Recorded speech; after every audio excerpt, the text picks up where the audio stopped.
Star talk ਵਿੱਚ ਇੱਕ ਵਾਰ ਫਿਰ ਤੁਹਾਡਾ ਸਵਾਗਤ ਹੈ ਜੀ। ਸਿਮਰਤ ਗਰੇਵਾਲ ਵੱਲੋਂ ਆਪ ਸਭ ਨੂੰ ਸਤਿ ਸ੍ਰੀ ਅਕਾਲ। ਜਿਵੇਂ ਕਿ ਤੁਹਾਨੂੰ ਪਤਾ ਹੀ ਆ, ਸਟਾਰ ਟਾਕ ਦੇ ਵਿੱਚ ਅਸੀਂ ਹਮੇਸ਼ਾ ਤੁਹਾਡੇ ਲਈ ਨਵੇਂ ਵਿਸ਼ੇ ਲੈ ਕੇ ਆਉਂਦੇ ਹਾਂ।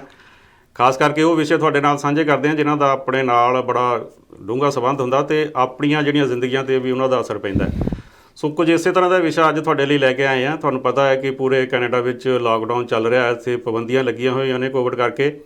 ਸੋ ਜਿਹੜੇ ਆਪਣੇ ਚੁਣੇ ਹੋਏ ਨੁਮਾਇੰਦੇ ਨੇ, ਆਪਣੇ MP ਨੇ, MLA ਨੇ, ਵਿਧਾਇਕ ਨੇ, ਉਹ ਵੱਖ-ਵੱਖ ਦੇਸ਼ਾਂ ਦੇ ਵਿੱਚ ਜਿਹੜੀਆਂ ਛੁੱਟੀਆਂ ਕੱਟ ਕੇ ਆਏ ਨੇ। ਕਿਸੇ ਦਾ ਕੋਈ ਰੀਜ਼ਨ ਸੀ, ਕਿਸੇ ਦਾ ਕੋਈ ਰੀਜ਼ਨ ਸੀ, ਪਰ ਬਾਵਜੂਦ ਇਸ ਦੇ ਕਿ ਉਹ ਬਾਹਰ ਗਏ ਕਿਉਂਕਿ ਲਾਕਡਾਊਨ ਸੀ। ਸਾਰਿਆਂ 'ਤੇ ਇਹ ਪਾਬੰਦੀਆਂ ਸੀ ਵੀ ਤੁਸੀਂ ਕਿਸੇ ਵੀ ਲਈ ਤੌਰ 'ਤੇ ਬਾਹਰ ਨਹੀਂ ਜਾਣਾ, ਪਰ ਉਹ ਬਾਹਰ ਜਾ ਕੇ ਆਏ ਨੇ। ਉਸ ਤੋਂ ਬਾਅਦ ਫਿਰ ਵਾਪਸ ਆ ਕੇ ਜਦੋਂ ਆਲੋਚਨਾ ਦਾ ਸ਼ਿਕਾਰ ਹੋਏ ਨੇ, ਫਿਰ ਆਪਣੇ ਅਹੁਦਿਆਂ ਤੋਂ ਉਹਨਾਂ ਨੇ ਆਪਣੇ ਅਸਤੀਫੇ ਵੀ ਦਿੱਤੇ ਨੇ।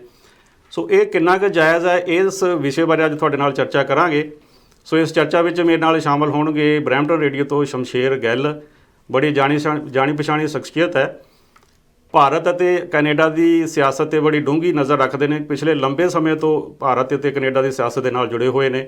ਆਪਣੇ ਵਿਚਾਰ ਜਿਹੜੇ ਵੱਖ-ਵੱਖ ਮੀਡੀਅਮ ਰਾਹੀਂ ਤੁਹਾਡੇ ਤੱਕ ਪਹੁੰਚਾਉਂਦੇ ਰਹੇ ਨੇ। ਸੋ ਸਭ ਤੋਂ ਪਹਿਲਾਂ ਤਾਂ ਉਹਨਾਂ ਦਾ ਕਰਦੇ ਹਾਂ ਸਵਾਗਤ ਹੈ ਜੀ।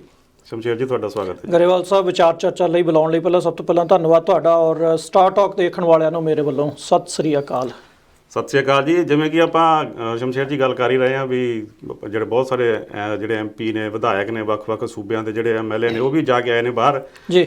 ਸੋ ਸਭ ਤੋਂ ਪਹਿਲਾਂ ਤਾਂ ਤੁਸੀਂ ਇਹ ਦੱਸੋ ਵੀ ਇਹ ਕਿੰਨਾ ਕੁ ਜਾਇਜ਼ ਸੀ, ਕਿਉਂਕਿ ਉਹ ਚੁਣੇ ਹੋਏ ਨੁਮਾਇੰਦੇ ਨੇ ਅਤੇ ਉਹਨਾਂ ਨੇ ਇਹਨਾਂ ਜਿਹੜੀਆਂ ਲਾਕਡਾਊਨ ਦੀਆਂ ਪਾਬੰਦੀਆਂ ਦੀ ਉਲੰਘਣਾ ਕੀਤੀ ਹੈ। ਪਹਿਲੀ ਗੱਲ ਤਾਂ ਗਰੇਵਾਲ ਸਾਹਿਬ, ਇਹ ਕੋਈ ਲਾਕਡਾਊਨ ਦੇ ਵਿੱਚ ਨਹੀਂ, ਸਿਰਫ ਜਿਹੜੀ ਟ੍ਰਿਸ਼ਾ ਟੈਮ ਹੈ, ਡਾਕਟਰ ਟ੍ਰਿਸ਼ਾ ਟੈਮ ਹੈ, ਕੈਨੇਡਾ ਦੀ ਚੀਫ ਮੈਡੀਕਲ ਆਫਿਸਰ ਹੈ, ਉਹਨਾਂ ਵੱਲੋਂ ਇਹ ਇੱਕ ਸਲਾਹ ਸਾਰਿਆਂ ਨੂੰ ਕਾਫੀ ਸਮੇਂ ਦੀ ਹੈ ਕਿ ਤੁਸੀਂ ਜਿਹੜਾ ਨਾਨ ਅਸੈਂਸ਼ੀਅਲ, ਗੈਰ ਜ਼ਰੂਰੀ ਟਰੈਵਲਿੰਗ ਹੈ ਉਹ ਨਾ ਕਰੋ। ਠੀਕ ਹੈ। ਮੁਲਕ ਤੋਂ, ਕੈਨੇਡਾ ਤੋਂ ਬਾਹਰ ਨਾ ਜਾਓ। ਔਰ ਉਸ ਤੋਂ ਬਾਅਦ ਜਿਹੜੇ ਪ੍ਰਧਾਨ ਮੰਤਰੀ ਜਸਟਿਨ ਟਰੂਡੋ ਨੇ, ਆਨਰੇਬਲ, ਉਹਨਾਂ ਨੇ ਵੀ ਇਹ ਵਾਰ-ਵਾਰ ਵੱਖ-ਵੱਖ ਪਲੇਟਫਾਰਮਸ ਤੋਂ ਕਿਹਾ ਕਿ ਕੋਈ ਵੀ ਬਾਹਰ ਮੁਲਕ ਤੋਂ ਨਾ ਜਾਵੋ।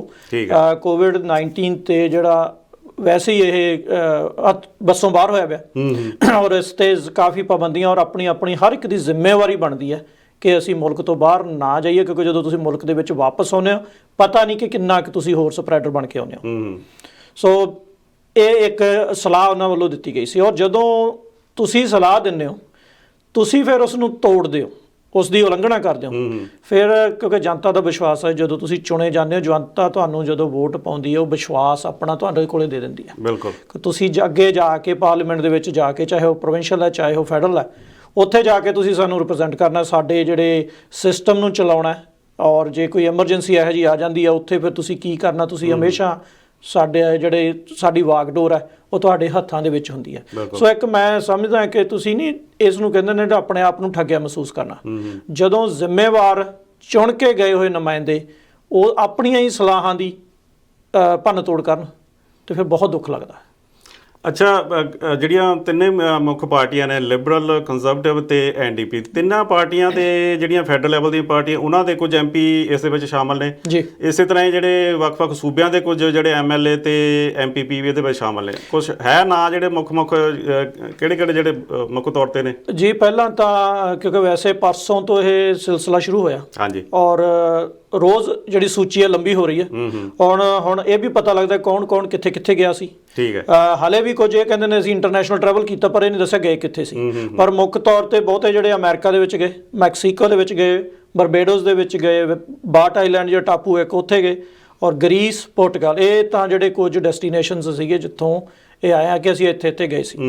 ਔਰ ਉਸ ਤੋਂ ਬਾਅਦ ਸਭ ਤੋਂ ਸ਼ੁਰੂਆਤ ਜਿਹੜੀ ਹੋਈ ਹੈ ਉਹ ਅੰਟੇਰੀਓ ਦੇ ਵਿੱਤ ਮੰਤਰੀ ਰੌਡ ਫਿਲਿਪਸ ਤੋਂ ਹੋਈ ਹੈ। ਹਾਂਜੀ। ਇੱਥੇ ਦੇਖੋ, ਵਿੱਤ ਮੰਤਰੀ ਇੱਕ ਸੈਕੰਡ ਟੂ ਚੀਫ ਹੁੰਦਾ, ਭਾਵ ਪ੍ਰੀਮੀਅਰ ਤੋਂ ਸੈਕੰਡ ਜਿਹੜਾ ਉਹਦੀ ਪਾਵਰ ਹੈ, ਵਿੱਤ ਮੰਤਰੀ ਹੈ। ਬਹੁਤ ਅਹਿਮ ਫੈਸਲੇ ਲੈਣੇ ਨੇ। ਕੋਵਿਡ ਦੀ ਵੈਕਸੀਨ ਹੈ ਜਿਹੜੀ ਮੁਲਕ 'ਚ ਆ ਚੁੱਕੀ ਹੈ, ਉਸ ਦੀ ਡਿਸਟਰੀਬਿਊਸ਼ਨ, ਉਸ 'ਤੇ ਜੋ ਵੀ ਕੋਈ ਫਾਈਨੈਂਸ਼ੀਅਲ ਜਿਹੜੇ ਐਸਪੈਕਟਸ ਜੁੜੇ ਹੋਏ ਨੇ, ਉਹਦੇ 'ਤੇ ਉਹਨਾਂ ਨੇ ਫੈਸਲੇ ਲੈਣੇ।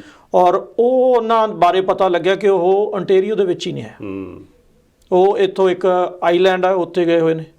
ਔਰ ਜਦੋਂ ਪਤਾ ਲੱਗਿਆ, ਬਾਹਰ ਗੱਲ ਆਈ, ਮੀਡੀਆ ਦੇ ਵਿੱਚ ਆਈ, ਕੁਐਸਚਨ ਹੋਣੇ ਸ਼ੁਰੂ ਹੋਏ, ਅਤੇ ਫਿਰ ਪ੍ਰੀਮੀਅਰ ਜਿਹੜੇ ਡਗ ਫੋਰਡ ਨੇ, ਉਹਨਾਂ ਨੇ ਵੀ ਪਹਿਲਾਂ ਤਾਂ ਉਹਨਾਂ ਦੇ ਆਫਿਸ ਵੱਲੋਂ ਇਹ ਕੋਸ਼ਿਸ਼ ਕੀਤੀ ਗਈ ਇਹਦੇ 'ਤੇ ਮਿੱਟੀ ਪਾਉਣ ਦੀ ਕਿ ਜੀ ਜੇ ਤੁਹਾਡਾ ਕੋਈ ਸਵਾਲ ਹੈ ਤਾਂ ਵਿੱਤ ਮੰਤਰੀ ਨੂੰ ਪੁੱਛੋ, ਸਾਨੂੰ ਨਾ ਪੁੱਛੋ। ਬਿਲਕੁਲ। ਔਰ ਓਬਵੀਅਸਲੀ ਜਦੋਂ ਤੁਸੀਂ ਚੀਫ ਹੋ ਤਾਂ ਤੁਹਾਡੀ ਟੀਮ ਹੈ, ਤੁਸੀਂ ਜ਼ਿੰਮੇਵਾਰ ਹੋ। ਫਿਰ ਜਦੋਂ ਪਤਾ ਲੱਗਿਆ ਵੀ ਰੌਲਾ ਵੱਧਦਾ ਜਾ ਰਿਹਾ, ਫਿਰ ਇੱਕ ਲਿਖਤੀ ਸਟੇਟਮੈਂਟ ਆਈ ਡਗ ਫੋਰਡ ਵੱਲੋਂ ਕਿ ਜੀ ਹਾਂ ਉਹ ਮੁਲਕ ਤੋਂ ਬਾਹਰ ਨੇ। ਤੀਜੇ ਦਿਨ ਫਿਰ ਉਹ ਦੱਸਦੇ ਨੇ ਕਿ ਜੀ ਮੈਨੂੰ ਪਤਾ ਸੀ ਉਹ ਬਾਹਰ ਨੇ, ਪਰ ਮੈਥੋਂ ਪੁੱਛ ਕੇ ਨਹੀਂ ਗਏ, ਕਿਉਂਕਿ ਮਿਡ ਦਸੰਬਰ ਦੇ ਵਿੱਚ ਮੇਰੀ ਉਹਨਾਂ ਨਾਲ ਫੋਨ ਤੇ ਗੱਲਬਾਤ ਹੋਈ, ਉਦੋਂ ਮੈਨੂੰ ਉਹਨਾਂ ਨੇ ਦੱਸਿਆ ਕਿ ਮੈਂ ਮੁਲਕ 'ਚ ਨਹੀਂ ਆ। ਤੇ ਫਿਰ ਮੈਂ ਗਲਤੀ ਇਸ ਗੱਲ ਦੀ ਮੰਨਦਾ ਕਿ ਉਹਨਾਂ ਨੂੰ ਮੈਨੂੰ ਉਦੋਂ ਹੀ ਕਹਿਣਾ ਚਾਹੀਦਾ ਸੀ ਕਿ ਵਾਪਸ ਆ ਜਾ ਇਮੀਡੀਏਟਲੀ। ਭਾਈ ਤਾਂ ਮੇਰੇ ਖਿਆਲ ਇਹੀ ਜੇ ਪਤਾ ਸੀਗਾ, ਹਾਲਾਂਕਿ ਇਹ ਤਾਂ ਹੋ ਹੀ ਨਹੀਂ ਸਕਦਾ ਵੀ ਚੀਫ ਨੂੰ ਨਾ ਪਤਾ ਹੋਵੇ, ਜਦੋਂ ਪਤਾ ਸੀ ਤਾਂ ਪਹਿਲਾਂ ਤਾਂ ਇਹੀ ਕਹਿਣਾ ਚਾਹੀਦਾ ਸੀ ਵੀ ਤੁਸੀਂ ਜਾ ਹੀ ਨਹੀਂ ਸਕਦੇ ਕਿਉਂਕਿ ਤੁਸੀਂ ਆਪ ਪਾਬੰਦੀਆਂ ਲਾ ਰਹੇ ਹੋ, ਫਿਰ ਤੁਹਾਡੇ ਹੀ ਜਿਹੜੇ ਨੁਮਾਇੰਦੇ ਨੇ ਉਹ ਉਸ ਦੀਆਂ ਉਲੰਘਣਾ ਕਰ ਰਹੇ ਨੇ। ਹਾਲੇ ਤਾਂ ਨਾਮ ਬਾਹਰ ਆਏ ਨੇ ਗਰੇਵਾਲ ਸਾਹਿਬ, ਅੱਗੇ ਜਾ ਕੇ ਪਤਾ ਲੱਗੇਗਾ ਕਿ ਇਹਦੇ ਗਾਈਡਲਾਈਨਸ ਕੀ ਨੇ। ਕੀ ਤੁਸੀਂ ਇੱਕ ਮਿਨਿਸਟਰ, ਜੇ ਤੁਸੀਂ ਕਾਮਨ ਸੈਂਸ ਹੈ, ਜੇ ਤੁਸੀਂ ਮਿਨਿਸਟਰ ਹੋ, ਐਮਰਜੈਂਸੀ ਦਾ ਦੌਰ ਆ ਪੂਰੀ ਦੁਨੀਆ ਦੇ ਵਿੱਚ, ਹਾਂਜੀ, ਔਰ ਜੇਕਰ ਤੁਸੀਂ ਪ੍ਰੀਮੀਅਰ ਆਫਿਸ ਨੂੰ ਬਿਨਾਂ ਦੱਸਿਓ ਜਾਂਦੇ ਹੋ, ਮੇਰਾ ਖਿਆਲ ਗਲਤ ਗੱਲ ਹੈ ਬਿਲਕੁਲ। ਔਰ ਉਸ ਤੋਂ ਵੀ ਵੱਧ ਗਲਤ ਗੱਲ ਹੈ ਕਿ ਤੁਹਾਨੂੰ ਚੁਣਿਆ, ਤੁਹਾਨੂੰ ਇੱਕ ਤੁਹਾਡੇ ਹੱਥ ਪੂਰੇ ਸੂਬੇ ਦੀ ਇਕਨੋਮੀ ਹੈ, ਹਾਂਜੀ, ਉਸ ਦਾ ਸਾਰਾ ਜਿਹੜਾ ਹਿਸਾਬ ਕਿਤਾਬ ਤੁਹਾਡੇ ਹੱਥ ਦੇ ਵਿੱਚ ਹੈ, ਤੇ ਬਿਨਾਂ ਦੱਸਿਓ ਜਾਂਦੇ ਹੋ। ਪਹਿਲੀ ਤਾਂ ਜਾਣ ਦਾ ਫੈਸਲਾ ਹੀ ਲੈ ਰਹੇ ਹੋ ਤੁਸੀਂ। ਹੁਣ ਦੇਖੋ, ਆਪਾਂ ਨੂੰ ਨਹੀਂ ਪਤਾ ਕਿ ਜਦੋਂ ਕੋਵਿਡ ਪੂਰਾ ਹੋਏਗਾ, ਬਹੁਤ ਸਾਰੇ ਮਿਨਿਸਟਰਸ, ਬਹੁਤ ਸਾਰੇ ਜਿਹੜੇ ਪ੍ਰੀਮੀਅਰਸ ਜਾਂ ਪ੍ਰਧਾਨ ਮੰਤਰੀ ਦਾ ਪਤਾ ਲੱਗੇਗਾ ਕਿ ਕਿਸ ਤਰੀਕੇ ਦੇ ਨਾਲ ਇਹਨਾਂ ਨੇ ਮੁਲਕ ਨੂੰ ਸੰਭਾਲਿਆ, ਜਿਹੜੀ ਕੈਨੇਡਾ ਦੇ ਜਨਤਾ ਦੀ ਇਹਨਾਂ ਨੇ ਸੇਵਾ ਕੀਤੀ ਆ, ਜਾਂ ਸੇਵਾ ਤਾਂ ਨਹੀਂ ਹੈ, ਜ਼ਿੰਮੇਵਾਰੀ ਹੁੰਦੀ ਹੈ। ਜਦੋਂ ਤੁਸੀਂ ਚੁਣੇ ਜਾਂਦੇ ਹੋ ਜ਼ਿੰਮੇਵਾਰੀ ਹੁੰਦੀ ਹੈ, ਸੇਵਾ ਤਾਂ ਹੋਰ ਚੀਜ਼ ਹੁੰਦੀ ਹੈ। ਔਰ ਕਿਸ ਤਰੀਕੇ ਦੇ ਨਾਲ ਨਿਭਾਈ ਆ, ਕਿੱਥੇ ਕੁ ਤੁਸੀਂ ਉਲਝੇ ਹੋ, ਕਿੱਥੇ ਕੁ ਤੁਸੀਂ ਹੋਰ ਟਰੈਕ ਫੜ ਕੇ ਗਏ ਹੋ, ਕਿਉਂਕਿ ਜਿਹੜਾ ਹਿਸਾਬ ਕਿਤਾਬ ਆ, ਇਹ ਪੇਪਰ ਲਿਖੇ ਜਾਂਦੇ ਨੇ, ਹੁਣ ਐਗਜ਼ਾਮ ਚੱਲ ਰਿਹਾ, ਤੇ ਜਿਹੜਾ ਇਹਦਾ ਹਿਸਾਬ ਕਿਤਾਬ, ਇਹਦਾ ਨਤੀਜੇ ਆ ਜਾ ਕੇ ਜਦੋਂ ਇਹ ਖਤਮ ਹੋ ਜਾਣਾ, ਉਦੋਂ ਪਤਾ ਲੱਗਣਾ ਵੀ ਕਿਹਨੇ ਕੀ ਕੀਤਾ। ਸੋ ਇਹ ਰੌਡ ਫਿਲਿਪਸ ਤੋਂ ਸ਼ੁਰੂਆਤ ਹੋਈ ਆ, ਫਿਰ ਇਹ ਜਿਹੜੀ ਸੂਚੀ ਚੱਲਦੀ ਹੁਣ ਤੱਕ ਜਿਹੜੇ ਲਿਬਰਲ ਸਰਕਾਰ ਦੀ ਗੱਲ ਕਰੀਏ, ਉਹਦੇ 5 MP ਉਹ ਬਾਹਰ ਗਏ ਇਸ ਸਮੇਂ ਦੇ ਦੌਰਾਨ। ਅੱਛਾ ਜੀ, 5 ਹੋ ਚੁੱਕੇ ਨੇ ਜੀ, ਬਹੁਤੇ ਕਿਊਬੈਕ ਦੇ ਵਿੱਚੋਂ ਨੇ। ਔਰ ਆਪਣੇ ਬਰੈਂਪਟਨ ਵੈਸਟ ਤੋਂ ਪਾਰਲੀਮੈਂਟਰੀ ਸੈਕਟਰੀ ਸੀਗੇ ਜਿਹੜੇ ਕਮਲ ਖਹਿਰਾ, ਉਹਨਾਂ ਪਾਰਲੀਮੈਂਟਰੀ ਸੈਕਟਰੀ ਸੀਗੇ, MP ਨੇ। ਉਹ ਅਮਰੀਕਾ ਗਏ, ਕਹਿੰਦੇ ਸੀ ਮੈਂ ਕਿਸੇ ਦੇ ਯਾਦ ਦੇ ਵਿੱਚ, ਸਾਡੇ ਨੇੜਲੇ ਦੇ ਕਿਸੇ ਕੋਈ ਸਮਾਗਮ ਸੀ, ਉਸ ਦੇ ਵਿੱਚ ਭਾਗ ਲੈਣ ਗਏ ਸੀ। ਉਹ ਆਏ ਤੇ ਉਹਨਾਂ ਨੇ ਆਪਣੇ ਆਪ ਦਿੱਤਾ, ਜਾਂ ਕੋਈ ਪਿਰਤ ਪੈ ਗਈ ਸੀ ਰੌਡ ਫਿਲਿਪਸ ਤੋਂ ਬਾਅਦ, ਉਹਨਾਂ ਨੇ ਅਸਤੀਫਾ ਦਿੱਤਾ। ਮੈਨੂੰ ਲੱਗਦਾ ਇਹ ਵੀ ਹੋ ਸਕਦਾ ਵੀ ਜੇ ਮੈਂ ਇਹਦੇ ਤੇ ਨਾ ਕੋਈ ਐਕਸ਼ਨ ਕੀਤਾ ਤਾਂ ਕੁਦਰਤੀ ਗੱਲ ਹੈ, ਵਿਵਾਦਾਂ 'ਚ ਤਾਂ ਆਉਣਾ ਹੀ ਸੀ, ਤੇ ਉਸ ਤੋਂ ਬਾਅਦ ਫਿਰ ਪ੍ਰੈਸ਼ਰ ਵੀ ਪੈਣਾ ਸੀ। ਜਦੋਂ ਵਿੱਤ ਮੰਤਰੀ ਇੰਟੀਰੀਅਰ ਦੇ ਨੇ ਅਸਤੀਫਾ ਦਿੱਤਾ ਜੀ, ਫਿਰ ਆਟੋਮੈਟਿਕਲੀ ਹੋ ਜਾਂਦਾ, ਦੂਸਰੀਆਂ ਪਾਰਟੀਆਂ ਮਜਬੂਰ ਹੋ ਜਾਂਦੀਆਂ। ਔਰ ਤੁਸੀਂ ਦੇਖ ਲਓ, ਉਹ ਬਾਅਦ ਵਿੱਚ ਗੱਲ ਕਰਦੇ ਆਪਾਂ, ਜੇ ਫੈਡਰਲ ਦੀ ਗੱਲ ਕਰ ਲਈਏ ਤਾਂ ਕੰਜ਼ਰਵੇਟਿਵ ਪਾਰਟੀ ਦਾ ਇੱਕ MP ਤੇ ਇੱਕ ਸੈਨੇਟਰ, ਜਿਹੜਾ ਸੈਨੇਟ ਦਾ ਲੀਡਰ ਵੀ ਹੈ ਕੰਜ਼ਰਵੇਟਿਵ ਪਾਰਟੀ ਦਾ, ਡੌਨ ਪਲੈਟ, ਉਹ ਪਹਿਲਾਂ ਕੰਜ਼ਰਵੇਟਿਵ ਪਾਰਟੀ ਦਾ ਪ੍ਰਧਾਨ ਵੀ ਰਿਹਾ। ਕਾਫੀ ਅਸਰ ਸੂਖ ਰੱਖਦੇ ਨੇ ਜੀ ਉਹ ਕੁਆਰੰਟਾਈਨ ਕਰ ਰਹੇ ਨੇ, ਉਹ ਵੀ ਬਾਹਰੋਂ ਆਏ ਨੇ। ਔਰ ਇੱਕ ਹੋਰ MP ਕੰਜ਼ਰਵੇਟਿਵ ਦੇ, ਉਹ ਵੀ ਬਾਹਰ ਗਏ ਸੀ। ਤੁਸੀਂ ਡੌਨ ਪਲੈਟ ਦੀ ਗੱਲ ਕੀਤੀ, ਆਪਾਂ ਨਾਲ ਹੀ ਜੋੜਦੇ ਨੇ ਇਹਦੇ, ਜਦੋਂ ਇਹ ਸੰਸਦ ਦਾ ਸੈਸ਼ਨ ਖਤਮ ਹੋਇਆ ਤੇ ਉਹਨਾਂ ਦਾ ਆਖਰੀ ਬਿਆਨ ਇਹ ਸੀ ਵੀ ਪ੍ਰਧਾਨ ਮੰਤਰੀ ਜਸਟਿਨ ਟਰੂਡੋ ਲਈ ਜਿਹੜੇ ਵੱਖ ਕਾਨੂੰਨ ਨੇ ਤੇ ਬਾਕੀ ਆਮ ਲੋਕਾਂ ਲਈ ਵੱਖ ਨੇ, ਹੁਣ ਉਸੇ ਤਹਿਤ ਉਹ ਆ ਗਏ ਨੇ। ਕਹਿਣੀ ਤੇ ਕਰਨੀ ਦੇ ਵਿੱਚ ਜੀ ਮੈਂ ਤਾਂ ਇਹ ਸਮਝਦਾ ਸਾਰਿਆਂ ਦਾ ਹੀ ਫਰਕ ਹੈ। ਹਾਂਜੀ। ਔਰ ਤੁਸੀਂ ਲੋਕਾਂ ਨੂੰ, ਆਮ ਲੋਕ ਨੇ ਜਿਹੜੇ ਬੜੇ ਚਿੰਤਤ ਨੇ, ਡਰਾਉਂਦੇ ਹੋ, ਧਮਕਾਉਣੇ ਵੀ ਹੋ। ਧਮਕਾਉਣਾ ਹੀ ਹੁੰਦਾ ਜਦੋਂ ਫਾਈਨ ਹੋਣਾ। ਤੁਸੀਂ ਪਿਛਲੇ ਦਿਨ ਹੀ ਦੇਖਿਆ ਹੋਣਾ, ਇੱਕ ਪੁਲਿਸ ਆ ਜਿਹੜੀ ਉਹ ਕਿਵੇਂ ਪਾਰਟੀ ਦੇ ਵਿੱਚ, ਘਰ ਦੇ ਵਿੱਚ ਧੱਕੇ ਨਾਲ ਵੜਨ ਦੀ ਕੋਸ਼ਿਸ਼ ਕੀਤੀ ਆ। ਔਰ ਉਹ ਜਿਹੜਾ ਸਾਰਾ ਹੈਗਾ ਵੀਡੀਓ ਆ ਜਾਂ ਪਿਕਚਰਸ ਨੇ, ਉਹ ਡੋਨਲਡ ਟਰੰਪ ਦੇ ਪੁੱਤਰ ਨੇ ਵੀ ਟਵੀਟ ਕੀਤੀਆਂ ਕਿ ਵੀ ਜੀ ਅਮਰੀਕਾ ਦੇ ਵਿੱਚ ਵੀ ਆਹ ਕੁਝ ਹੋ ਸਕਦਾ। ਸੋ ਜਦੋਂ ਐਡੇ ਲੈਵਲ ਤੇ ਗੱਲ ਚਲੀ ਜਾਂਦੀ ਹੈ, ਫਿਰ ਜ਼ਿੰਮੇਵਾਰੀ ਬਹੁਤ ਵੱਧ ਜਾਂਦੀ। ਤੇ ਜਦੋਂ ਫਿਰ ਤੁਸੀਂ ਇਹੋ ਜਿਹੀਆਂ ਹਰਕਤਾਂ ਕਰਦੇ ਹੋ, ਲੋਕਾਂ ਦਾ ਗੁੱਸਾ ਫੁੱਟਣਾ ਲਾਜ਼ਮੀ ਹੈ। ਔਰ ਜਿਹੜੇ NDP ਹੈ, ਉਹ ਵੀ ਇਹ ਤੋਂ ਪਿੱਛੇ ਨਹੀਂ ਰਹੀ। ਉਹਨਾਂ ਦੀ ਇੱਕ ਨਾਮਵਰ ਮੈਨੀਟੋਬਾ ਤੋਂ MP ਆ, ਲੀਡਰ ਹੈ, ਕ੍ਰਿਟਿਕ ਹੈ, ਨਿੱਕੀ ਐਸ਼ਟਨ, ਉਹ ਵੀ ਗ੍ਰੀਸ ਗਏ। ਉਹਨਾਂ ਨੂੰ ਵੀ ਆਉਂਦਿਆਂ ਨੂੰ ਜਦੋਂ ਵਾਪਸ ਆਏ ਤੇ ਓਬਵੀਅਸਲੀ ਉਹਨਾਂ ਦੇ ਕ੍ਰਿਟਿਕ ਰੋਲ ਤੋਂ ਵੀ ਦੂਰ ਕਰ ਦਿੱਤਾ ਗਿਆ। ਤੋ ਇਸ ਤੋਂ ਇਲਾਵਾ ਫਿਰ ਪ੍ਰੋਵਿੰਸ਼ੀਅਲ, ਬਹੁਤ ਸਾਰੇ ਪ੍ਰੋਵਿੰਸਸ ਜਿਹੜੇ ਪ੍ਰੋਵਿੰਸ਼ੀਅਲ ਲੀਡਰ ਨੇ, ਆਪਾਂ ਰੌਡ ਫਿਲਿਪ ਤੋਂ ਗੱਲ ਕੀਤੀ ਹੈ, ਪਰ ਇਸ ਦੇ ਵਿੱਚ ਜਿਹੜਾ ਅਲਬਰਟਾ ਦੇ ਵਿੱਚ ਕਾਫੀ ਲੰਬੀ ਸੂਚੀ ਹੈ। ਜੇਸਨ ਕੈਨੀ ਦੀ ਉੱਥੇ ਸਰਕਾਰ ਹੈ। ਔਰ ਜੇਸਨ ਕੈਨੀ ਬਾਰੇ ਤਾਂ ਇਹ ਵੀ ਸਮਝਿਆ ਜਾਂਦਾ ਸੀ ਕਿ ਉਹ ਡਿਸਿਪਲਿਨਡ ਇੱਕ ਲੀਡਰ ਹੈ। ਉਹਨਾਂ ਦੇ 3 ਤਾਂ ਅਹਿਮ ਜਿਹੜੇ ਉਹਨਾਂ ਦੇ ਸਹਾਇਕ ਸੀ, ਉਹਨਾਂ ਨੂੰ ਅਸਤੀਫਾ ਸਿਰਫ ਇਸ ਗਲਤੀ ਕਰਕੇ ਦੇਣਾ ਪੈ ਗਿਆ। ਟ੍ਰੈਜਰੀ ਬੋਰਡ ਦੇ ਪ੍ਰੈਜ਼ੀਡੈਂਟ, ਜਿਨ੍ਹਾਂ ਨੇ ਸਾਰੇ ਹੀ ਮਹਿਕਮਿਆਂ ਦਾ ਹਿਸਾਬ ਕਿਤਾਬ ਰੱਖਣਾ ਹੁੰਦਾ, ਬੇਸਿਕਲੀ ਫਾਈਨੈਂਸ ਮਿਨਿਸਟਰ ਦੇ ਨਾਲ ਇੱਕ ਮਿਲਦਾ ਜੁਲਦਾ। ਔਰ ਜਦੋਂ ਕਹਿੰਦੇ ਬੈਲੈਂਸ ਕਰਨਾ ਬਜਟ, ਤੇ ਟ੍ਰੈਜਰੀ ਬੋਰਡ ਦੀ ਇੱਕ ਬਹੁਤ ਅਹਿਮ ਜ਼ਿੰਮੇਵਾਰੀ ਹੋ ਜਾਂਦੀ ਹੈ। ਉਹ ਹਰ ਡਿਪਾਰਟਮੈਂਟ ਨੂੰ ਕਹਿੰਦਾ, ਮਿਨਿਸਟਰੀ ਨੂੰ ਕਹਿੰਦਾ ਕਿ ਤੁਹਾਨੂੰ ਜੀ ਇੰਨਾ ਪੈਸਾ ਹੀ ਮਿਲਣਾ, ਤੁਸੀਂ ਆਪਣੀਆਂ ਸਰਵਿਸਿਜ਼ ਦੇ ਵਿੱਚ ਆਪਣੇ ਖਰਚਿਆਂ ਦੇ ਵਿੱਚ ਕੱਟ ਕਰੋ। ਟ੍ਰੈਜਰੀ ਬੋਰਡ ਦੀ ਉਹ ਜ਼ਿੰਮੇਵਾਰੀ ਹੁੰਦੀ ਹੈ, ਉਹਦਾ ਮਤਲਬ ਉਹ ਸਾਰੀਆਂ ਰეკਮੈਂਡੇਸ਼ਨ ਉਹਨਾਂ ਨੇ ਕਰਨੀਆਂ, ਉਹਨਾਂ ਨੇ ਰეკਮੈਂਡੇਸ਼ਨ ਕਰਨੀਆਂ ਜੀ। ਔਰ ਇਸ ਤੋਂ ਇਲਾਵਾ ਮਿਊਨਿਸਪਲ ਅਫੇਅਰ ਮਿਨਿਸਟਰ ਉਹਨਾਂ ਦੀ, ਉਹਨੂੰ ਅਸਤੀਫਾ ਦੇਣਾ ਪਿਆ। ਉਹ ਵੀ ਅੱਜ ਕੱਲ੍ਹ ਖਾਸ ਕਰਕੇ, ਵੈਸੇ ਤਾਂ ਮਿਊਨਿਸਪੈਲਿਟੀਜ਼ ਦੇ ਨਾਲ ਜਦੋਂ ਤੁਸੀਂ ਡੀਲ ਕਰਨੀ ਹੈ ਵੈਸੇ ਹੀ ਬਹੁਤ ਅਹਿਮ ਮੰਤਰਾਲਾ ਹੁੰਦਾ, ਪਰ ਅੱਜ ਕੱਲ੍ਹ ਦੇ ਸਮੇਂ ਦੇ ਵਿੱਚ ਇਹ ਹੋਰ ਵੀ ਅਹਿਮ ਹੈ। ਬਿਲਕੁਲ। ਔਰ ਫਿਰ ਉਸ ਤੋਂ ਵੀ ਇਹਨਾਂ ਦੋਵਾਂ ਤੋਂ ਵੀ ਵੱਡੀ ਗੱਲ ਹੁੰਦੀ ਹੈ ਜਦੋਂ ਤੁਹਾਡਾ ਚੀਫ ਆਫ ਸਟਾਫ ਚਲਾ ਜਾਵੇ। ਹਾਲਾਂਕਿ ਉਹਦੇ ਨਾਲ ਤਾਂ ਤੁਹਾਡੀ ਹਮੇਸ਼ਾ ਜਿਹੜੀ ਗੱਲਬਾਤ ਹੁੰਦੀ ਰਹਿੰਦੀ ਹੈ। ਚੀਫ ਆਫ ਸਟਾਫ ਦਾ ਬਹੁਤ ਵੱਡਾ ਰੋਲ ਹੁੰਦਾ ਜੀ ਕਿਸੇ ਵੀ ਸਰਕਾਰ ਦੇ ਵਿੱਚ, ਚਾਹੇ ਪ੍ਰਧਾਨ ਮੰਤਰੀ ਦਾ ਹੋਵੇ, ਚਾਹੇ ਉਹ ਮਿਨਿਸਟਰ ਦਾ ਹੋਵੇ, ਚਾਹੇ ਉਹ ਪ੍ਰੀਮੀਅਰ ਦਾ ਹੋਵੇ। ਚੀਫ ਆਫ ਸਟਾਫ ਤੇ ਬਹੁਤ ਵੱਡੀ ਜ਼ਿੰਮੇਵਾਰੀ। ਚੀਫ ਆਫ ਸਟਾਫ ਦਾ ਮਤਲਬ ਹੈ ਕਿ ਸਰਕਾਰ ਪਲੱਸ ਤੁਸੀਂ ਲੀਡਰ ਨੂੰ ਬਚਾਉਣਾ, ਲੀਡਰ ਦੀ ਸਰਕਾਰ ਹੈ। ਮੈਂ ਤੁਹਾਨੂੰ ਦੋ ਇੱਥੇ ਜਿਹੜੀਆਂ ਵੈਬ ਸੀਰੀਜ਼ ਨੇ ਇੰਗਲਿਸ਼ ਦੀਆਂ, ਇੱਕ ਹੈਗੀ ਆ ਡੈਜ਼ਿਗਨੇਟਡ ਸਰਵਾਈਵਰ ਤੇ ਇੱਕ ਹੈਗਾ ਹਾਊਸ ਆਫ ਕਾਰਡਸ।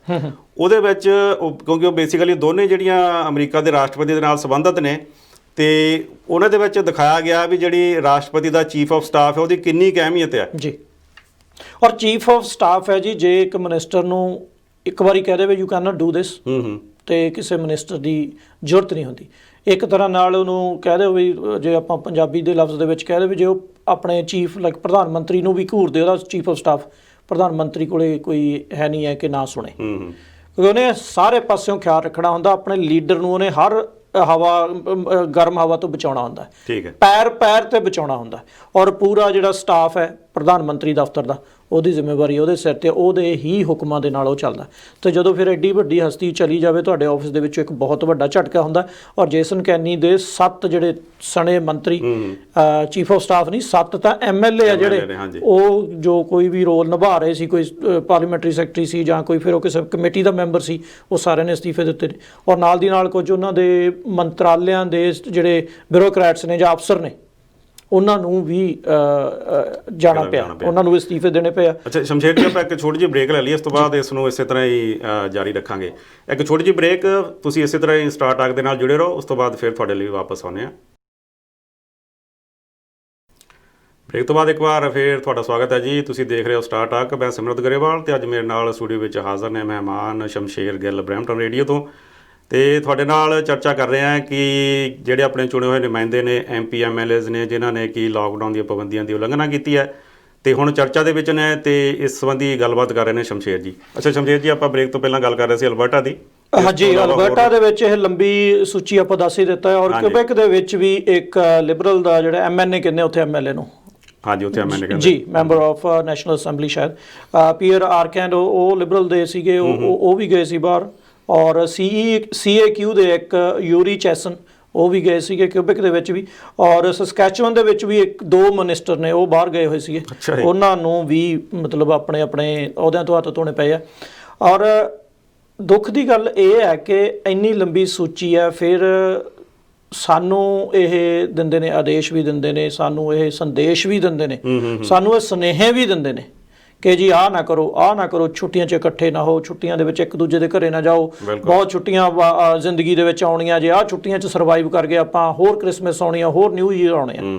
ਔਰ ਫਿਰ ਉਦੋਂ ਵੱਧ ਦੁੱਖ ਹੁੰਦਾ ਜਦੋਂ ਇਹ ਸ਼ੋਅ ਕਰਦੇ ਨੇ ਕਿ ਅਸੀਂ ਇੱਥੇ ਹੀ ਆ, ਮੀਟਿੰਗਸ ਕਰ ਰਹੇ ਨੇ ਜ਼ੂਮ ਦੇ ਥਰੂ, ਬਾਹਰ ਬੈਠ ਕੇ, ਮੁਲਕ ਦੇ ਬਾਹਰੋਂ ਬੈਠ ਕੇ। ਤੀਜੀ ਗੱਲ, ਫਿਰ ਇਹ ਛੁੱਟੀਆਂ ਤੇ ਆਪਦਿਆਂ ਦੇ ਜਾਂਦੇ ਨੇ, ਔਰ ਸਾਰੇ ਦੇ ਸਾਰੇ ਜਿੰਨੇ ਨੇ ਇਹ ਪੈਸਾ ਜਿਹੜਾ ਖਰਚ ਕਰਦੇ ਨੇ ਉਹ ਟੈਕਸ ਪੇਅਰਸ ਮਨੀ ਹੈ, ਸਾਡੇ ਪੈਸੇ ਤੇ। ਅਸੀਂ, ਸਾਡੀਆਂ ਕਮਾਈਆਂ ਖੜੀਆਂ ਨੇ, ਅਸੀਂ ਵੇਖ ਰਹੇ ਹਾਂ ਕਿ ਕਦੋਂ ਵੈਕਸੀਨ ਆਊਗੀ, ਸਾਰੇ ਲੋਕਾਂ ਦੇ ਲੱਗੂਗੀ, ਨਾਰਮਲ ਡੇਜ਼ ਹੋਣਗੇ, ਤੇ ਅਸੀਂ ਆਪਣੀ ਜ਼ਿੰਦਗੀ ਆਮ ਵਾਂਗ ਬਿਤਾਉਣੀ ਸ਼ੁਰੂ ਕਰਾਂਗੇ। ਬਿਲਕੁਲ। ਤੇ ਜਦੋਂ ਵਿਚਕਾਰ ਫਿਰ ਇਹੋ ਜਿਹੇ ਠੱਗੀਆਂ ਧੋਖੇ ਸਾਡੇ ਸਾਹਮਣੇ ਆਉਂਦੇ ਨੇ, ਦੁੱਖ ਲੱਗਦਾ।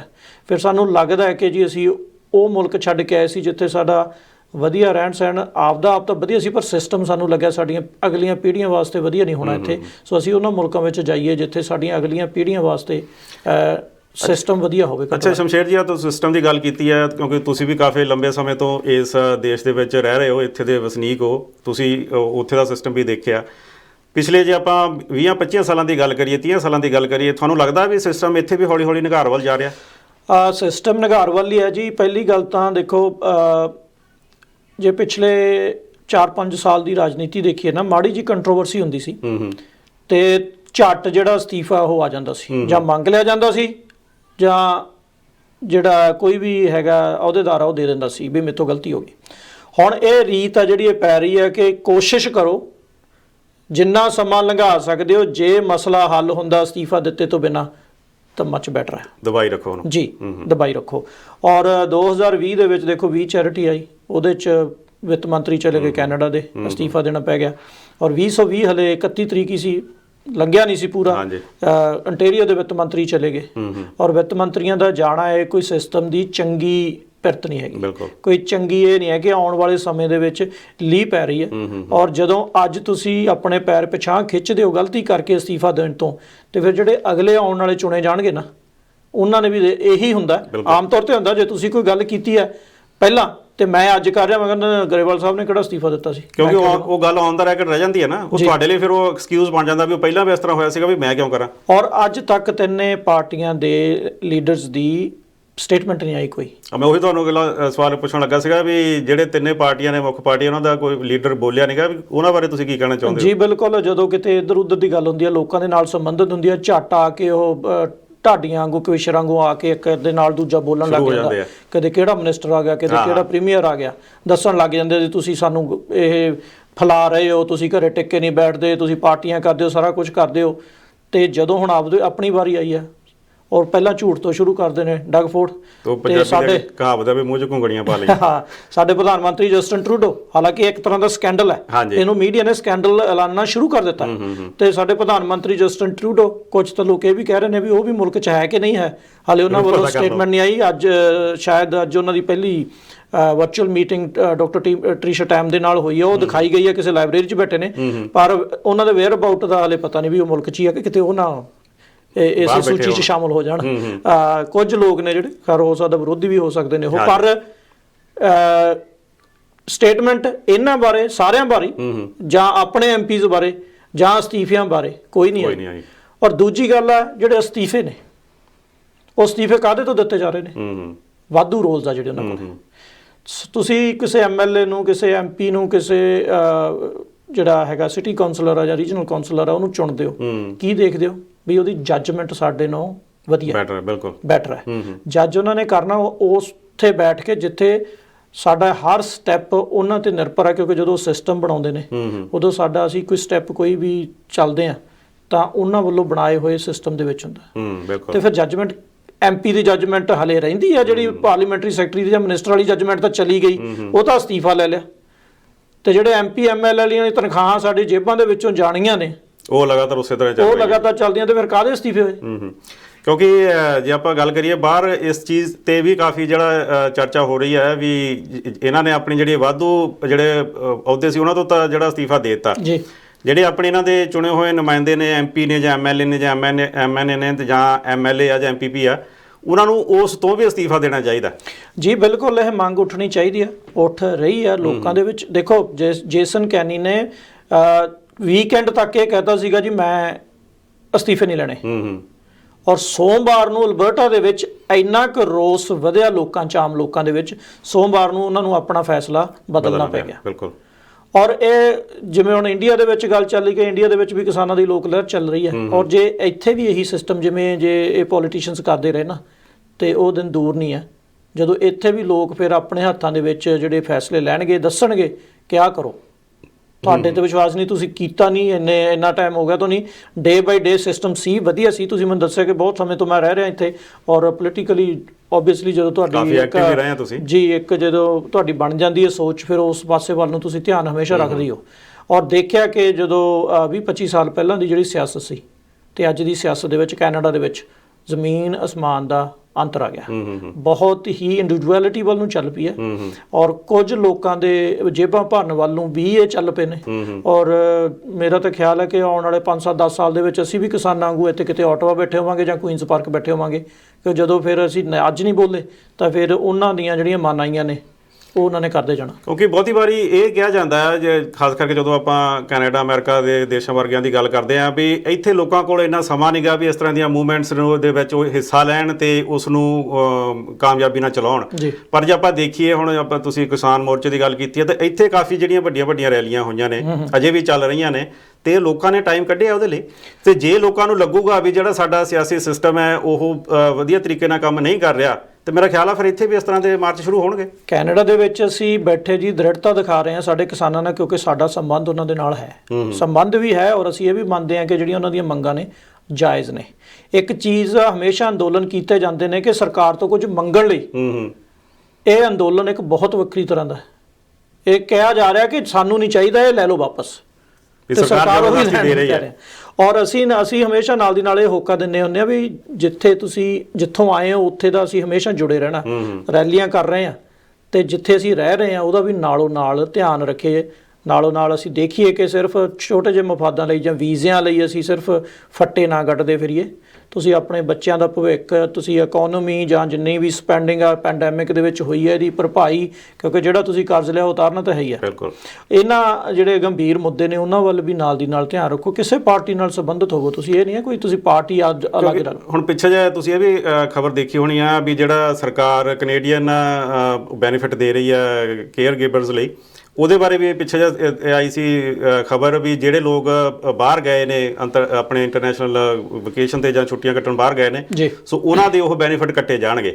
ਸੋ ਆਮ ਲੋਕਾਂ ਲਈ ਤਾਂ ਤੁਸੀਂ ਬਹੁਤ ਕੁਝ ਕਹਿ ਰਹੇ ਹੋ ਵੀ ਆਹ ਕੱਟਿਆ ਜਾਊਗਾ, ਉਹ ਕੱਟਿਆ ਜਾਊਗਾ, ਪਰ ਜਿਹੜੇ ਆਪਣੇ ਨੁਮਾਇੰਦੇ ਨੇ, ਤੁਸੀਂ ਆਪਣੇ ਜਿਹੜੇ ਤੁਹਾਡੇ ਲਈ ਚੁਣੇ ਹੋਏ ਨੇ ਪਾਰਟੀ ਲਈ, ਤੇ ਉਹਨਾਂ ਦੇ ਲਈ ਤੁਸੀਂ ਚੁੱਪ ਬੱਟੀ ਬੈਠੇ ਹੋ। ਇਹ ਸਿਸਟਮ ਦੇ ਵਿੱਚ ਕਮੀਆਂ ਦਰਸਾਉਂਦੀਆਂ ਨੇ ਜੀ। ਇਹਨੂੰ ਕਹਿੰਦੇ ਸਿਸਟਮ ਦੇ ਵਿੱਚ ਕਮੀਆਂ ਹੋਣੀਆਂ ਕਿ ਤੁਹਾਡੇ ਕੋਲੇ ਇੱਕ ਢਾਂਚਾ ਹੀ ਨਹੀਂ ਹੈਗਾ ਕਿ ਤੁਸੀਂ ਜੇ ਸਮਾਂ ਆਉਂਦਾ, ਕੋਈ ਐਮਰਜੈਂਸੀ ਆਉਂਦੀ ਹੈ ਤੇ ਤੁਸੀਂ ਪਛਾਣ ਕਰ ਸਕੋ ਕਿਹੜੇ ਅਫੈਕਟਡ ਨੇ ਤੇ ਕਿਹੜੇ ਨਾਨ ਅਫੈਕਟਡ ਨੇ। ਹੁਣ ਜੇ ਤੁਸੀਂ ਪੈਸਾ ਵੰਡਣ ਲੱਗੇ ਹੋ, ਜੇ CRA ਇੱਕ ਵੱਡਾ ਡਿਪਾਰਟਮੈਂਟ ਹੈ, ਹਾਂਜੀ, ਔਰ ਸਾਡੇ ਆਡਿਟ ਵੀ ਹੁੰਦੇ ਨੇ, ਅਸੀਂ ਟੈਕਸ ਵੀ ਉਹਨਾਂ ਦੇ ਥਰੂ ਪੇ ਕਰਦੇ ਹਾਂ, ਜੋ ਵੀ ਉਹਨਾਂ ਤੋਂ ਵਾਪਸ ਲੈਂਦੇ ਉਹ ਵੀ ਉਹਨਾਂ ਦੇ ਥਰੂ ਲੈਂਦੇ ਹਾਂ। ਔਰ ਇਹਦਾ ਜੇ ਕੋਈ ਐਮਰਜੈਂਸੀ ਆ ਗਈ ਆ, ਉਹਦਾ ਇੱਕ ਤੁਹਾਡੇ ਕੋਲੇ ਗਾਈਡਲਾਈਨਸ ਜਾਂ ਤੁਹਾਡੇ ਕੋਲ ਇੱਕ ਸਿਸਟਮ ਤਾਂ ਸੈੱਟ ਹੋਣਾ ਚਾਹੀਦਾ ਨਾ, ਕਿਉਂਕਿ ਕੁਦਰਤੀ ਆਫਤ ਆ ਜਾਂਦੀ ਹੈ ਜਾਂ ਆ ਗਈ, ਇਹ ਵੀ ਕੁਦਰਤੀ ਹੋਈ ਹੈ, ਤੇ ਇਹਦਾ ਮਤਲਬ ਸਾਡੇ ਕੋਲ ਸਿਸਟਮ ਹੀ ਹੈ ਨਹੀਂ ਸੀ ਵੀ ਅਸੀਂ ਇੱਕ ਵਾਰੀ ਹਾਂਜੀ ਸਭ ਨੂੰ ਦੇ ਦਿਓ ਮੁੜ ਕੇ ਵਾਪਸ ਲੈਂਦੇ ਫਿਰਾਂਗੇ। ਤੁਹਾਡੇ ਕੋਲ ਇਹੋ ਜਿਹਾ ਸਿਸਟਮ ਨਹੀਂ ਹੈਗਾ ਕਿ ਤੁਸੀਂ ਜਦੋਂ ਪੈਸੇ ਦੇ ਰਹੇ ਹੋ, ਬੈਨੀਫਿਟਸ ਦੇ ਰਹੇ ਹੋ, ਫਿਰ ਤੁਹਾਨੂੰ ਇਹ ਨਾ ਪਤਾ ਲੱਗੇ ਵੀ ਕੌਣ ਇਹਦਾ ਐਲੀਜੀਬਲ ਹੈ ਕੌਣ ਨਹੀਂ ਹੈਗਾ। ਔਰ $400 ਬਿਲੀਅਨ ਦੀ ਅੱਜ ਤੁਸੀਂ ਕਰੰਸੀ ਛਾਪ ਕੇ ਬੈਠੇ ਹੋ, ਵਾਧੂ ਕਰੰਸੀ ਪੈਂਡੈਮਿਕ ਦੇ $400 ਬਿਲੀਅਨ ਛਾਪਿਆ ਕੈਨੇਡਾ ਦੀ ਜਿਹੜੀ ਖਜ਼ਾਨੇ ਨੇ ਉਹਦੇ ਵਿੱਚ, ਔਰ ਉਹਦਾ ਵੀ ਅਸਰ ਛਾਪਣ ਦਾ ਤਾਂ ਆਮ ਲੋਕ ਤੇ ਆਪਣੀ ਇਹ ਉਦਾਹਰਨ ਹੁੰਦੀ ਹੈ ਕਿ ਜੀ ਛਾਪਿਆ ਤਾਂ ਵਧੀਆ, ਸਾਰੇ ਲੋਕਾਂ ਨੂੰ ਮਿਲ ਜੂਗਾ, ਇਕੋਨਮੀ ਨਹੀਂ ਐ ਚੱਲਦੀ। ਇਹਦਾ ਅਸਰ ਜਿਹੜਾ ਇਹ $400 ਬਿਲੀਅਨ ਹੈ ਵੱਡੇ ਵੱਡੇ ਕਾਰਪੋਰੇਟਸ ਦੇ, ਉਹਨਾਂ ਦੇ, ਜਿਵੇਂ ਆਪਾਂ ਹੁਣ ਨਹੀਂ ਕਹਿੰਦੇ ਅਡਾਨੀਆਂ ਬਾਨੀਆਂ ਦਾ ਕਰੋੜਾਂ ਹਜ਼ਾਰਾਂ ਕਰੋੜ ਰੁਪਈਆ ਮੁਆਫ ਕਰਤਾ, ਇਹ ਉਧਰਲੇ ਪਾਸੇ ਨੂੰ ਜਾਂਦਾ, ਕਿਉਂਕਿ ਸਾਡੇ ਕਰਜ਼ ਘੱਟ ਛੋਟੇ ਨੇ, ਉਹਨਾਂ ਦੇ ਕਰਜ਼ ਬਹੁਤ ਵੱਡੇ ਨੇ। ਉਹਨਾਂ ਨੂੰ ਬੇਲ ਆਊਟ ਕਰਨ ਲਈ ਸਰਕਾਰਾਂ ਜਿਹੜੀਆਂ ਨੇ ਇਹ ਕੰਮ ਆਉਣਾ ਹੈ। ਸੋ ਇਹਨਾਂ ਚੀਜ਼ਾਂ ਵੱਲ ਵੀ ਅਸੀਂ ਨਾਲ ਦੀ ਨਾਲ ਧਿਆਨ ਰੱਖੀਏ, ਜੇ ਅਸੀਂ ਪੜ੍ਹ ਨਹੀਂ ਸਕਦੇ ਤਾਂ ਸੁਣ ਲਈਏ। ਕਿਉਂਕਿ ਬਹੁਤੀ ਵਾਰੀ ਸ਼ਮਸ਼ੇਰ ਜੀ ਆਪਾਂ ਇਹੀ ਦੇਖਿਆ ਵੀ ਜਿਹੜਾ ਆਪਣਾ ਖਾਸ ਕਰਕੇ ਜਿਹੜੇ ਇਮੀਗ੍ਰੈਂਟ ਭਾਈਚਾਰਾ, ਉਹਨਾਂ ਦਾ ਆਪਣੇ ਬੈਕ ਹੋਮ ਉੱਥੇ ਦੀਆਂ ਜਿਹੜੀਆਂ ਖਬਰਾਂ, ਉੱਥੇ ਕੀ ਹੋ ਰਿਹਾ ਉਹਦੇ ਬਾਰੇ ਜ਼ਿਆਦਾ ਧਿਆਨ ਹੁੰਦਾ। ਹੁਣ ਜਿਹੜਾ ਆਪਣਾ ਮੁਲਕ ਹੈ, ਜੇ ਆਪਾਂ ਕੈਨੇਡਾ ਦੀ ਗੱਲ ਕਰੀਏ, ਤਾਂ ਉੱਥੇ ਕੀ ਹੋ ਰਿਹਾ ਬਹੁਤੇ ਬੰਦਿਆਂ ਨੂੰ ਪਤਾ ਹੀ ਨਹੀਂ ਹੁੰਦਾ, ਉਸ ਤੋਂ ਵੇਸਲੇ ਹੁੰਦੇ ਵੀ ਕੀ ਹੋ ਰਿਹਾ ਇੱਥੇ। ਦੇਖੋ ਜੀ, ਸ਼ੁਰੂ ਹੁੰਦੀ ਹੈ, ਔਰ ਮੈਂ ਤਾਂ ਇਹ ਸਮਝਦਾ ਕਿ 5-7 ਸਾਲ ਪਹਿਲਾਂ ਨਾਲੋਂ ਹੈ, ਤੁਹਾਡੀ ਅੱਜ ਇਹ ਵੀ ਹੈ, ਪਰ 5-7 ਸਾਲ ਪਹਿਲਾਂ ਨਾਲੋਂ ਹੁਣ ਅਸੀਂ ਬਰੈਂਪਟਨ ਰੇਡੀਓ ਕਰਦੇ ਹਾਂ ਰੋਜ਼ ਸਵੇਰੇ 10 ਤੋਂ 11 ਵਜੇ ਇੱਥੇ ਟੋਰਾਂਟੋ ਦੇ ਵਿੱਚ, ਫਰਕ ਹੈਗਾ, ਹੌਲੀ ਹੌਲੀ ਫਰਕ ਪੈ ਰਿਹਾ, ਕਿਉਂਕਿ ਇੱਕ ਤਾਂ ਸਾਡੀ ਜਨਰੇਸ਼ਨ ਇੱਥੋਂ ਵਾਲੀ ਹੈ ਜਿਹੜੀ ਉਹ ਉੱਠ ਰਹੀ ਹੈ, ਔਰ ਜਿਹੜੇ ਸਾਡੇ ਉੱਥੋਂ ਆਉਣ ਵਾਲੇ ਨੇ ਉਹ ਹਾਲੇ ਵੀ ਉੱਥੋਂ ਦੀਆਂ ਗੱਲਾਂ ਹੀ ਸੁਣਦੇ ਨੇ, ਜਿਹੜੇ ਉੱਥੋਂ ਬਹੁਤ ਵੱਡੀ ਉਮਰ ਕਰਕੇ ਆਏ ਨੇ। ਔਰ ਪਰ ਇਹ ਆਪਾਂ ਨੂੰ ਕੰਮ ਕਰਦੇ ਰਹਿਣਾ ਚਾਹੀਦਾ। ਬਾਕੀ ਜੇ ਹੁਣ ਕਹਾਂਗੇ ਸਾਨੂੰ ਕੋਈ ਸੁਣਦਾ ਨਹੀਂ ਤੇ ਅਸੀਂ ਆਪਣਾ ਕੰਮ ਛੱਡ ਦਈਏ, ਇਹ ਵੀ ਕੋਈ ਸਿਆਣਪ ਵਾਲੀ ਗੱਲ ਨਹੀਂ ਹੈਗੀ। ਅੱਛਾ ਸ਼ਮਸ਼ੇਰ ਜੀ, ਆਪਣਾ ਤਕਰੀਬਨ ਸਮਾਂ ਸਮਾਪਤੀ ਵੱਲ ਹੈ, ਜਾਣ ਤੋਂ ਪਹਿਲਾਂ ਤੁਸੀਂ ਇਸ ਵਿਸ਼ੇ ਤੇ ਕੀ ਕਹਿਣਾ ਚਾਹੁੰਦੇ ਹੋ? ਕਿਹੜੇ ਤੇ ਜੀ? ਜਿਹੜਾ ਆਪਾਂ ਗੱਲ ਕੀਤੀ ਸੀ ਵੀ ਜਿਹੜੇ ਚੁਣੇ ਹੋਏ ਨੁਮਾਇੰਦੇ ਉਹਨਾਂ ਨੇ ਆਪਣੇ ਵਾਧੂ ਅਹੁਦਿਆਂ ਤੋਂ ਤਸੀਫਾ ਦਿੱਤਾ, ਪਰ ਅਜੇ ਆਪਣੀ MLA MPਸ਼ਿਪ ਅਜੇ ਲੈ ਕੇ ਬੈਠੇ ਨੇ। ਪਹਿਲੀ ਗੱਲ ਤਾਂ ਉਹਨਾਂ ਤੋਂ ਵੀ ਅਸਤੀਫਾ ਦੇਣਾ ਚਾਹੀਦਾ ਜੀ, ਘੱਟੋ ਘੱਟ। ਜੇ ਹੁਣ ਫਰਜ਼ ਜਿਵੇਂ ਲਿਬਰਲ ਜਿਹੜੀ ਕੈਨੇਡਾ ਦੇ ਵਿੱਚ ਕਦੋਂ ਵੀ ਚੋਣ ਹੋ ਸਕਦੀ ਹੈ, ਇਹ ਜਿਹੜੇ ਜਿਨ੍ਹਾਂ ਨੇ ਇਹ ਤੋੜੇ ਨੇ ਨਿਯਮ ਜਾਂ ਆਪਣੀ ਜ਼ਿੰਮੇਵਾਰੀ ਤੋਂ ਭੱਜੇ ਨੇ, ਨਿਯਮ ਨਹੀਂ ਬਣੇ, ਜ਼ਿੰਮੇਵਾਰੀ ਤੋਂ ਭੱਜੇ ਨੇ, ਉਹਨਾਂ ਦੀਆਂ ਜਿਹੜੀਆਂ ਆਉਣ ਵਾਲੀਆਂ ਅਪੁਆਇੰਟਮੈਂਟਸ ਨੇ ਜਾਂ ਉਹਨਾਂ ਦੀਆਂ ਨੋਮੀਨੇਸ਼ਨਸ ਨੇ, ਉਹ ਨਹੀਂ ਉਹਨਾਂ ਨੂੰ ਖੜਨ ਦੇਣਾ ਚਾਹੀਦਾ, ਕਿਉਂਕਿ ਜਦੋਂ ਪਾਰਟੀ ਅਪਰੂਵ ਕਰਦੀ ਹੈ ਐਜ਼ ਅ ਨੋਮੀਨੇਸ਼ਨ ਲਈ ਤੁਹਾਨੂੰ ਕੈਂਡੀਡੇਟ, ਤੇ ਉਦੋਂ ਲੀਡਰ ਦੇ ਵੀ ਸਾਈਨ ਹੁੰਦੇ ਨੇ। ਸੋ ਉਹਨਾਂ ਦੇ ਸਾਈਨ ਨਹੀਂ ਹੋਣੇ ਚਾਹੀਦੇ ਵੀ ਤੁਹਾਡੀ ਜਿਹੜੀ ਪਹਿਲੀ ਜੱਜਮੈਂਟ ਸੀਗੀ ਔਖੇ ਸਮੇਂ ਦੇ ਵਿੱਚ, ਜਦੋਂ ਸਾਰੇ ਪੂਰੇ ਵਰਲਡ ਦੇ ਵਿੱਚ ਸੀ, ਉਦੋਂ ਤੁਹਾਡੀ ਜੱਜਮੈਂਟ ਕੰਮ ਨਹੀਂ ਕੀਤੀ ਸਹੀ, ਸੋ ਇਸ ਕਰਕੇ ਤੁਸੀਂ ਹੱਕਦਾਰ ਨਹੀਂ ਹੈਗੇ ਅਗਲੀ ਚੋਣ ਲੜਨ ਦੇ। ਤੇ ਇਹੀ ਹੋਣਾ ਚਾਹੀਦਾ ਜਦੋਂ ਵੀ ਕਿਤੇ ਚੋਣ ਆਉਂਦੀ ਹੈ। ਸ਼ਮਸ਼ੇਰ ਜੀ, ਅੱਜ ਦੀ ਚਰਚਾ ਵਿੱਚ ਸ਼ਾਮਲ ਹੋਣੇ ਤੁਹਾਡਾ ਬਹੁਤ ਬਹੁਤ ਧੰਨਵਾਦ। ਤੁਹਾਡਾ ਧੰਨਵਾਦ ਜੀ, ਬਹੁਤ ਬਹੁਤ ਬੁਲਾਉਣ ਲਈ। ਤੁਸੀਂ ਦੇਖ ਰਹੇ ਸੀ ਸਟਾਰ ਟਾਕ। ਅਗਲੇ ਹਫਤੇ ਫਿਰ ਤੁਹਾਡੇ ਲਈ ਇੱਕ ਨਵਾਂ ਵਿਸ਼ਾ ਲੈ ਕੇ ਹਾਜ਼ਰ ਹੋਵਾਂਗੇ। ਇਸ ਵਿਸ਼ੇ ਬਾਰੇ ਤੁਸੀਂ ਆਪਣੇ ਵਿਚਾਰ ਸਾਡੇ ਤੱਕ ਫੋਨ ਰਾਹੀਂ ਜਾਂ ਈਮੇਲ ਰਾਹੀਂ ਵੀ ਪਹੁੰਚਾ ਸਕਦੇ ਹੋ। ਅਗਲੇ ਹਫ਼ਤੇ ਫਿਰ ਤੁਹਾਡੇ ਲਈ ਹਾਜ਼ਰ ਹੋਵਾਂਗੇ। ਉਦੋਂ ਤੱਕ ਮੈਨੂੰ ਦਿਓ ਇਜਾਜ਼ਤ। ਧੰਨਵਾਦ।